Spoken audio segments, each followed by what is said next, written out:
మీ ఇంట్లో మొదటి కోటీశ్వరుడు మీరే అవ్వాలనుకుంటున్నారా? ఈ ఫైనాన్షియల్ వెబినార్ లో ఇప్పుడే జాయిన్ అవ్వండి.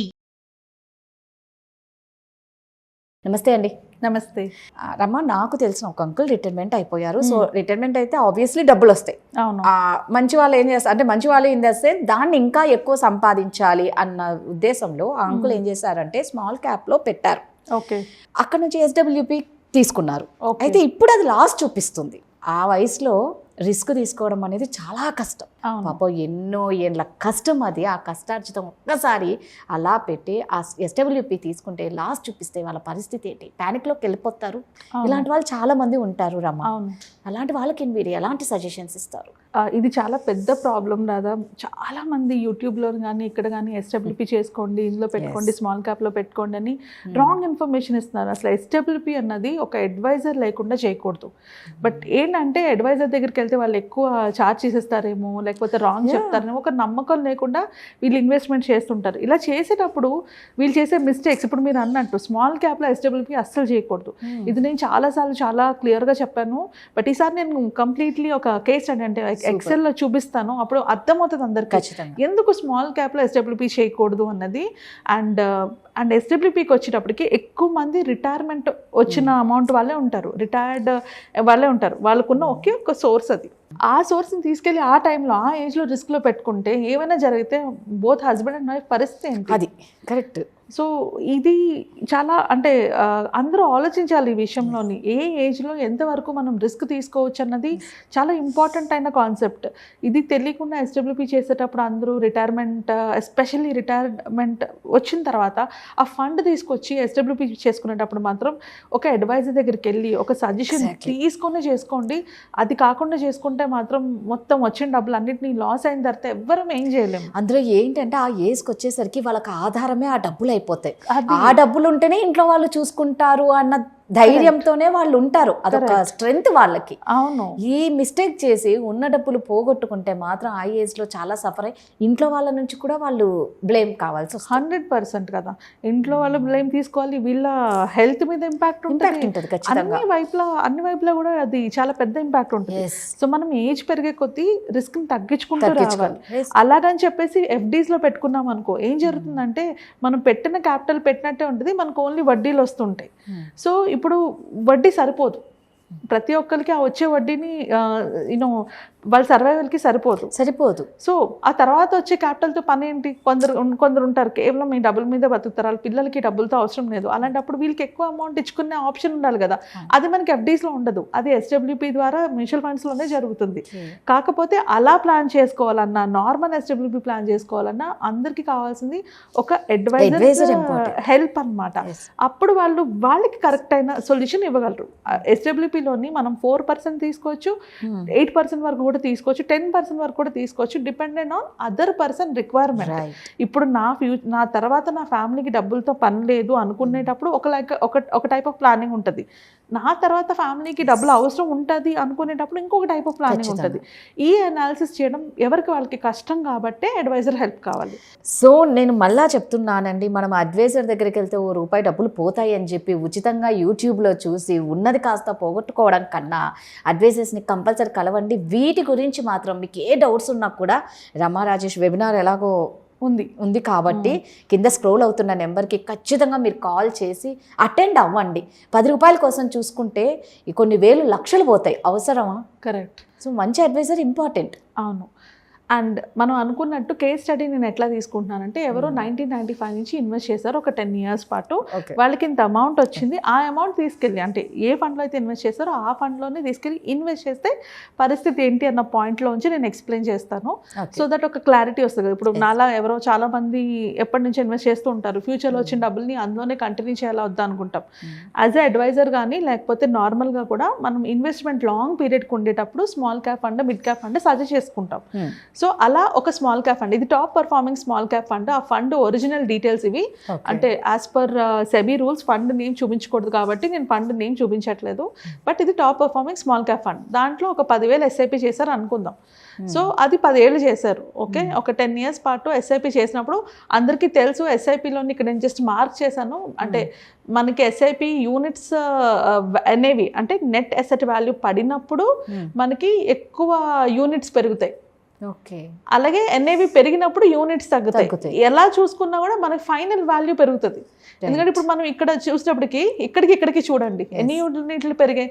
310 యూనిట్స్ నుంచి ఇక్కడ మనకి ఎన్ఏవి పెరగడం వల్ల యూనిట్లు పడిపోయి 236కి వెళ్ళిపోయి, అంటే ఆల్మోస్ట్ ఎంత ఒక 70-80 యూనిట్స్ ఎక్స్ట్రాగా మనం ఎన్ఏవి తక్కువ ఉన్నప్పుడు కొనుక్కున్నాం. దాని ఇంపాక్ట్ చూడండి, 12 లక్షలు ఉన్నది 17 లక్షలకు వెళ్ళింది. సో యూనిట్ పెరగడం అంత ఇంపార్టెంట్. ఎస్ఐపి ఎక్కువ ఎందుకు చెప్తామంటే ఈ మార్కెట్ పడినప్పుడు ఎక్కువ యూనిట్స్ వస్తాయి, మార్కెట్ పెరిగినప్పుడు తక్కువ యూనిట్స్ వచ్చినప్పుడు మనకి ఆ యూనిట్స్ వల్ల మనకి ఇక్కడ పెట్టిన అమౌంట్ ఎక్కువ అవుతుంది. సో ఒక 10 ఏళ్ళు సంవత్సరానికి నెలకి 10,000 చొప్పున 10 సంవత్సరాలు కనుక మనం ఇన్వెస్ట్ చేస్తే 10 yearsకి వచ్చేటప్పటికి ఆ మొత్తం కార్పస్ ఎంత అయింది, 1,15,00,000 అయింది. ఎందుకంటే ఇది స్మాల్ క్యాప్ ఫండ్, ఇది మనకి 23% రిటర్న్ ఇచ్చింది. 23% రిటర్న్ వచ్చిన ఒక స్మాల్ క్యాప్ ఫండ్లో 10 ఏళ్ళలో ఇన్వెస్ట్ చేస్తే 12 లక్షలు, 1 కోటి రూపాయలు అయింది. సో ఇది మంచి ఫండా కాదా? ఖచ్చితంగా. ఎంత 10 ఏళ్ళలో అంత డబల్ అయింది, అంత ఎక్కువ అయింది కదా. 12 lakhs, 1,15,00,000 సేఫ్గా ఉంది. పెరగడం తగ్గడం జరిగినప్పుడు ఇది ఎస్ఐపి కాబట్టి. ఇప్పుడు ఎస్ఐపికి ఇది చాలా మంచి ఫండ్, ఎందుకంటే స్మాల్ క్యాప్ ఫండ్లోని ఎక్కువ వాలటిలిటీ ఉండడం వల్ల 23% రిటర్న్ వచ్చింది. ఇప్పుడు ఇదే ఫండ్లోని వాళ్ళు ఎస్డబ్ల్యూపి చేశారు అనుకుందాం. ఓకే, ఎస్డబ్ల్యూపి చేసినప్పుడు చూడండి, వాళ్ళు ఇన్వెస్ట్ చేసినప్పుడు 169 ఉంది. వాళ్ళకు ఉన్న యూనిట్స్ ఇక్కడ ఈ క్యాలిక్యులేషన్లో ఉన్న యూనిట్సే తీసుకున్నాను నేను. 59,976 యూనిట్స్ ఉన్నాయి. అన్ని యూనిట్స్లోని 1,15,642 రూపాయలు క్యాష్ ఉంది. వీళ్ళు సంవత్సరానికి నెలకి ₹1,00,000 తీసుకుంటున్నాం అనుకుందాం, అంటే 10% చొప్పున తీసుకుంటుంది. వాళ్ళకి 23% రిటర్న్ వచ్చింది కాబట్టి 10% చొప్పున తీసుకుంటున్నారు ఇక్కడ. సో అలా తీసుకున్నప్పుడు ఏం జరిగింది, ఇది సేమ్ స్మాల్ క్యాప్ ఫండ్, అదే స్మాల్ క్యాప్ ఫండ్లోని వాళ్ళు తీసుకుంటున్నారు. తీసుకున్నప్పుడు ఇక్కడ ఏం జరిగింది, వాళ్ళు తీసుకున్న ప్రతిసారి యూనిట్స్ పడిపోతున్నాయి. మనం యూనిట్స్ స్టార్ట్ చేసింది చూడండి, అలా కంటిన్యూస్గా యూనిట్స్ పడుతున్నాయి. రైట్, ఇక్కడ దాకా బాగానే ఉంది, వాల్యూ పెరుగుతుంది. ఇక్కడ వాళ్ళు ఆల్రెడీ ఇంత డబ్బులు అంటే 85 లక్షలు తీసుకున్నా కూడా వాల్యూ పెరుగుతుంది. కానీ కిందకి స్క్రోల్ అవుతున్న కొద్దీ చూడండి ఏం జరిగింది, తగ్గిపోతుంది కదా. ఇక్కడ మార్కెట్ పడిపోయింది ఈ పాయింట్లోని. ఇక్కడ వాళ్ళ యూనిట్స్ పడిపోయి ఇప్పుడు వాళ్ళు పెట్టిన ఇన్వెస్ట్మెంట్ ఎంత అయిపోయింది, 52 లక్షలకి అయిపోయింది. 1 కోటి రూపాయలు కాస్తే 52 లక్షలకి అయిపోయింది. సో యూ జస్ట్ సీ, అంటే మన యూనిట్సే అమ్మి మనకు వచ్చాయి. ఇక్కడ ఏం జరిగింది, స్మాల్ క్యాప్ ఫండ్ వాలటిలిటీ చాలా ఎక్కువ ఉంటుంది, అది హై ఉంటుంది, లో ఉంటుంది. అలా పడినప్పుడు మీ డబ్బులే ఒక 5 ఏళ్లలోని మీ డబ్బులు సగం అయిపోయిందంటే అక్కడ ఉన్న ఇన్వెస్ట్ చేసిన ఇన్వెస్టర్ పరిస్థితి ఏంటి? వాళ్ళు పెట్టిన డబ్బులు ఇప్పుడు 48 లక్షలు ఉంది వాళ్ళ అకౌంట్లో. సో 1 కోటి రూపాయలు పెడితే 48 లక్షలు ఉంది ఒక 5 ఏళ్లలో. సొగం కంటే ఇంకా కిందకే దిగిపోయింది. ఎగ్జాక్ట్లీ. సో ఈ పరిస్థితిలో ఉన్న వాళ్ళు మెంటల్ స్టెబిలిటీ అలా ఉంటుంది, వాళ్ళు చాలా టెన్షన్ అవుతారు కదా. ఈ ఫండ్లో ఇన్వెస్ట్ చేయడం వల్ల బై 2018 మొత్తం వాళ్ళు పెట్టిన డబ్బులు వచ్చిన డబ్బులు అన్నీ వెళ్ళిపోయి. ఇప్పుడు ఏం చేయలేవు, ఇంకేం లేవు, మిగలేదు. వాళ్ళ ప్రాఫిట్స్ వెళ్ళిపోయి, అంటే 2018 కల్లా మొత్తం క్లోజ్ అయిపోయింది. ప్రాఫిట్స్ పోయాయి అండ్ ఇన్వెస్ట్మెంట్ పోయింది, అంతా అయిపోయింది. ఇప్పుడు ఆ తర్వాత సర్వైవల్ పరిస్థితి ఏంటి? ఇంకా అది అంతేనా? అయిపోయింది కదా, బికాజ్ నువ్వు హై వాలటైల్ దాంట్లో పెట్టావు. సో పెట్టగానే 2018 కల్లా నీ ఫండ్స్ అన్నీ అయిపోయాయి. ఆ తర్వాత మనం ఇంకొక 10-15 years ఉండాలి అంటే అప్పుడు వాళ్ళు గడిపే పరిస్థితి ఏంటి? సో ఎస్ఐపికి స్మాల్ క్యాప్ ఫండ్ ఎంత ఇంపార్టెంటో మన ఎస్డబ్ల్యూపికి స్మాల్ క్యాప్ అనేది అంత రాంగ్ ఇన్వెస్ట్మెంట్. మనం ఎప్పుడైనా ఎస్డబ్ల్యూపీ చేసుకునేటప్పుడు ఒక 5 ఇంపార్టెంట్ పాయింట్స్ మైండ్లో పెట్టుకోవాలి. ఫస్ట్ పాయింట్ ఏంటంటే పర్పస్ ఆఫ్ ద ఇన్వెస్ట్మెంట్. ఆ ఇన్వెస్ట్మెంట్ దేనికోసం చేస్తున్నాము? ఓన్లీ నా సర్వైవల్ కోసమా, లేకపోతే నా సర్వైవల్ తర్వాత నా ఫ్యామిలీ మెంబర్స్కి ఎంతో కొంత ఇవ్వడానికా? ఇప్పుడు హస్బెండ్ అండ్ వైఫ్ ఇద్దరు రిటైర్ అవుతారు, లైఫ్ ఎక్స్పెక్టెన్సీ ఎక్కువ ఉంటుంది హస్బెండ్తో పోల్చుకుంటే. సో హస్బెండ్ వైఫ్ ఇద్దరు సర్వైవ్ అయ్యాక ఆ తర్వాత ఏమైనా కార్పస్ ఉంటే అది వాళ్ళ పిల్లలకి వెళ్ళాలి, అంతే. సో అలా వాళ్ళు పర్పస్ ఏంటి అది క్లియర్గా తెలుసుకోవాలి. నాకు నా పిల్లలకి నా డబ్బులతో పని లేదమ్మా, ఉన్న డబ్బులు మేమే అడ్జస్ట్ చేసుకోవాలి, మేమే ఎంజాయ్ చేయాలనుకుంటున్నారా, దెన్ వాళ్ళకి వేరే ప్లాన్ ఉంటుంది. కాదు, నేను నా తర్వాత నా పిల్లలకి నా మనవలకు కూడా నేను ఎంతో కొంత ఇవ్వాలనుకుంటున్నాను అన్నప్పుడు వేరే ప్లాన్ ఉంటుంది. సో ఈ పర్పస్ మనం క్లియర్గా తెలుసుకొని ఇన్వెస్ట్ చేసుకున్నప్పుడు ఎస్డబ్ల్యూపీలోని ఇన్వెస్ట్ చేసుకునే ఫండ్స్ మారిపోతాయి, ఇన్వెస్ట్ చేసుకునే టైం మారిపోతే, ఇన్వెస్ట్ తీసుకునే అమౌంట్ కూడా మారిపోతుంది. అది చాలా ఇంపార్టెంట్. సెకండ్ వచ్చేటప్పటికి ఏజ్ చాలా ఇంపార్టెంట్. మనం ఏ ఏజ్లో ఎంటర్ అవుతున్నాం. ఇప్పుడు నేను ఎంటర్ అయ్యేది 60+ అయితే నేను స్మాల్ క్యాప్లో రిస్క్ తీసుకునే ఏజ్లో లేను. నా దగ్గర ఉన్న మొత్తం డబ్బులే అవి, ఆ డబ్బులు పోతే నా పరిస్థితి ఏంటి? సో నేను ఆ ఏజ్లో ఎక్కువ రిస్క్ తీసుకోకూడదు. సో ఏజ్ అనేది చాలా ఇంపార్టెంట్ ఎస్డబ్ల్యూపీ ప్లానింగ్లో. అండ్ థర్డ్కి వచ్చేటప్పటికి విత్డ్రాల్ అమౌంట్ మనం 6% కానీ 4% కానీ లేకపోతే ఇన్ఫ్లేషన్ +2% కానీ ఇంతకు మించి తీసుకోకూడదు. తీసుకుంటే ఏముందంటే అసలు కూడా కోల్పోతాం. ఇప్పుడు ఆ స్మాల్ క్యాప్ ఫండ్లో అదే జరిగింది. వాళ్ళు తీసుకుంటున్న అమౌంట్ అంతా 10% తీసుకున్నారు. ఎందుకు? ఆ ఫండ్ 23% రిటర్న్ ఇచ్చింది. 23% రిటర్న్ ఇచ్చింది కాబట్టి 10% తీసుకోవడంలో తప్పే ఉంది అని అనుకున్నారు. బట్ ఆ 10% తీసుకోవడం వల్ల ఏమైంది? మార్కెట్ ఫ్లక్చువేట్ అవుతున్నప్పుడు ఎక్కువ యూనిట్స్ సేల్ అయిపోయి, ఎక్కువ యూనిట్స్ సేల్ అయిపోవడం వల్ల వాళ్ళకి ఎక్కువ కాలం ఆ అమౌంట్ లేకుండా పోయింది. సో అందుకు చాలా ఇంపార్టెంట్ మనం ఎలాంటి అంటే ఎక్కువ అమౌంట్ తీసుకోకూడదు, 10% తీసుకోకూడదు. ఒకవేళ 10% తీసుకోవాల్సి వచ్చినప్పుడు ఆ ఫండ్ సెలెక్షన్ వేరే ఉండాలి. అది కంప్లీట్లీ బేస్డ్ ఆన్ మీ రిక్వైర్మెంట్ అండ్ అడ్వైజర్ ఇచ్చే అడ్వైస్ బట్టే డిపెండ్ అయి ఉంటుంది అక్కడ. అండ్ లాస్ట్కి వచ్చేటప్పటికి ఎక్కువ అంటే మీరు నాకు ఇప్పుడు నా అవసరాలకి తీర్చుకొని ఫ్యూచర్లో నా ఫ్యామిలీకి కూడా ఎంతో కొంత ఇవ్వాలి అనుకుంటే మాత్రం అగ్రెసివ్ హైబ్రిడ్ ఫండ్స్ అని ఉంటాయి. వాటిని సెలెక్ట్ చేసుకొని వాటిలో ఎస్డబ్ల్యూపీ చేసుకోవాలి. అప్పుడు మనకి ఇలాంటి ప్రాబ్లమ్స్ రావన్నమాట. అంటే మన డబ్బులు పెరుగుతుంటాయి, అట్ ద సేమ్ టైం మన అవసరాలు కూడా తీరుతుంటాయి. అది ఎందుకో కూడా కింద క్లియర్గా ఎక్స్ప్లెయిన్ చేస్తాను. అండ్ మోస్ట్ ఇంపార్టెంట్ పార్ట్ ఏంటంటే ఇలాంటి ఎస్డబ్ల్యూపీ ప్లానింగ్ చేసుకునేటప్పుడు ప్లీజ్ ఒక అడ్వైజర్ దగ్గర మాత్రం కనెక్ట్ అయ్యి వాళ్ళ సలహా మీద తీసుకోండి. వితౌట్ అడ్వైజర్ చేశారంటే చాలా రిస్క్లో పడతారు, మీరు మీ ఫ్యామిలీ ఇద్దరు రిస్క్లో పడతారు. అండ్ ఇక్కడ నేను చూపించాను రాదా, ఒక్కొక్కరు ఒకవేళ స్మాల్ క్యాప్ ఫండ్లో ఇన్వెస్ట్ చేస్తే వాళ్ళకి రిటర్న్స్ ఎలా వస్తున్నాయి, ఫ్లెక్సీ క్యాప్లో పెడితే రిటర్న్స్ ఎలా వస్తుంది. నేను తీసుకుంది 1 crore అండ్ సంవత్సరానికి వాళ్ళు 50,000 నెలకి 50,000 తీసుకుంటున్నట్టుగా నేను తీసుకున్న క్యాలిక్యులేషన్లోని. సో స్మాల్ క్యాప్ ఫండ్లో చూస్తే 10 yearsకి వచ్చేటప్పటికి వాళ్ళ రిటర్న్ 50 lakhs అయిపోయింది. మోస్ట్ కేసెస్లోని 50 lakhs కన్నా పడిపోతుంది. ఎందుకంటే వొలటైల్ ఉంటుంది కాబట్టి, అంటే వాళ్ళు పెట్టిన ₹1,00,00,000 పడిపోయింది. సో రిటర్న్స్ పక్కన పెడితే మనం పెట్టిన డబ్బులు కూడా మాయమైపోతున్నాయి. సో స్మాల్ క్యాప్ ఫండ్లో ఆ రిస్క్ ఉంటుంది. వొలటైల్ ఎక్కువ ఉండడం వల్ల మన కార్పస్ మనం పెట్టిన అమౌంట్కి రిస్క్ ఎక్కువ ఉంటుంది. సో చాలా అంటే at any cost small cap ఫండ్లో మనం ఇన్వెస్ట్ చేయకూడదు ఎస్డబ్ల్యూపీకి వచ్చేటప్పటికి. సెకండ్ వచ్చేటప్పటికి ఫ్లెక్సీ క్యాప్ ఫండ్లో పెట్టుకుంటే, ఫ్లెక్సీ క్యాప్ ఫండ్లో ఏంటంటే మనకి mid cap, small cap, large cap ఈ మూడిట్లోని ఫండ్ మేనేజర్ ఇన్వెస్ట్ చేస్తారు కాబట్టి కొంచెం పర్లేదు. అంటే ఒక 10 ఏళ్ల తర్వాత మనం డబ్బులు తీసుకోగా కూడా 2.5 కోట్లు, 2 కోట్ల నుంచి 2.5 కోట్లు కార్పస్ ఉంటుంది. మనం ప్రతి నెల 50,000 తీసుకోగా కూడా. సో కాకపోతే దాంట్లో కూడా మన కార్పస్ డేంజర్లో పడే ఛాన్సెస్ ఉంటాయి 3 times. అంటే 10 ఏళ్లలో 3 సార్లు మనం నెగిటివ్ చూస్తాం. మన కార్పస్ 3 సార్లు చూస్తాం కంపల్సరీగా.